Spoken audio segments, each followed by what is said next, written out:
Welcome back our YouTube channel. Friends, ఈరోజు topic వచ్చేసి ఆషాఢ మాసం. ఈ ఆషాఢ మాసంలో పండుగలు ఏ రోజున ఏ ప్రత్యేకత ఉందో తెలుసుకుందాం. అయితే ఆషాఢ మాసంలో శ్రీ మహావిష్ణువుని, శివుడిని పూజించడం ద్వారా ఐశ్వర్యం కలుగుతుందని చెబుతుంటారు. ఆషాఢ మాసం జూలై 24న ముగుస్తుంది. హిందూ మతంలో ఆషాఢ మాసానికి చాలా ప్రాముఖ్యత ఉంది. హిందూ క్యాలెండర్ ప్రకారం చైత్ర, వైశాఖం, జ్యేష్ఠ మాసాల తర్వాత వచ్చే 4వ మాసం ఆషాఢ మాసం. ఆషాఢ మాసం ఋతుపవనాల ప్రారంభాన్ని సూచిస్తుంది.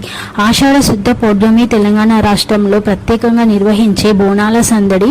ఏటా ఆషాఢంలో వచ్చే తొలి గురువారం నాడు అంటువ్యాధులు రాకుండా మంచి ఆరోగ్యాన్ని ఇవ్వాలని అమ్మవారికి బోనాలు సమర్పిస్తారు. ఈ ఆషాఢ మాసంలో 9 రోజుల పాటు వారాహి అమ్మవారి నవరాత్రులు కూడా నిర్వహిస్తారు.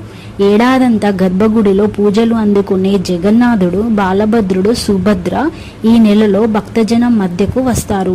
10 రోజుల పాటు ఉత్సవాలు కన్నుల పండుగగా జరుగుతాయి.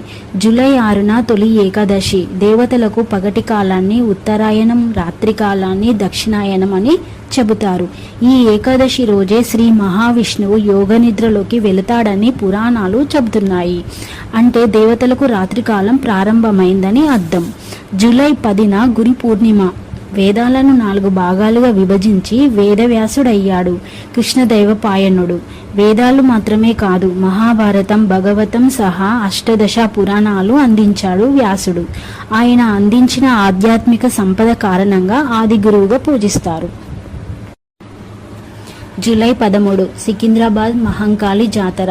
హైదరాబాద్ సికింద్రాబాద్ బోనాలు అంగరంగ వైభవంగా జరుగుతాయి. కుండలో భోజనం వండి గ్రామ దేవతలకు భక్తి శ్రద్ధలతో భోజనం సమర్పిస్తారు. జ్యోతులతో కనుల పండుగ. అమ్మవారి ఆలయాలకు వెళ్లి తొట్టెలు కూడా సమర్పిస్తారు.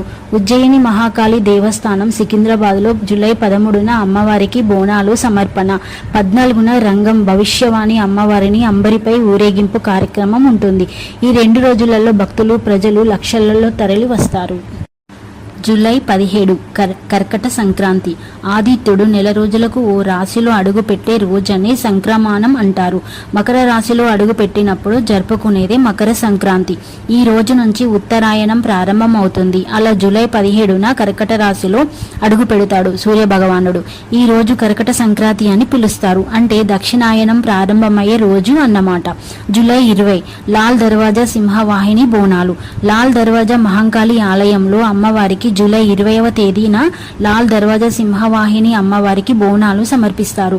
వర్షాకాలంలో వచ్చే అంటువ్యాధుల నుంచి రక్షించాలని ప్రతి సంవత్సరం ఆషాఢ మాసంలో అమ్మవారికి బోనాలు సమర్పించడం ఆనవాయితీగా వస్తుంది. 24న చుక్కల అమావాస్య. ఆ రోజుతో ఆషాఢ మాసం పూర్తవుతుంది. ఆ అమావాస్యనే చుక్కల అమావాస్య అని పిలుస్తారు. ఆ రోజు వివాహిత మహిళలు దీపస్తంభ వ్రతం ఆచరించి శ్రీ మహాలక్ష్మిని పూజిస్తారు. సంతానం, సౌభాగ్యం కోసం ముత్తైదులు ఈ నోమును నోచుకుంటారు. జూలై 25 శుక్రవారం నుంచి శ్రావణ మాసం ప్రారంభం అవుతుంది. ఆషాఢ మాసంలో ప్రతిరోజు తెల్లవారుజామున నిద్రలేచి తలస్నానం చేసి సూర్యునికి నీరు సమర్పించి పూజలు చేస్తే రోగాల నుంచి ఉపశమనం లభిస్తుందని, ఆషాఢ మాసంలో శ్రీ మహావిష్ణువుకు, లక్ష్మీదేవికి ఎర్రటి పూలు, తామరి పూలు సమర్పించడం వల్ల విష్ణుమూర్తికి విశేషమైన పుణ్యఫలం లభిస్తుందని చెబుతారు.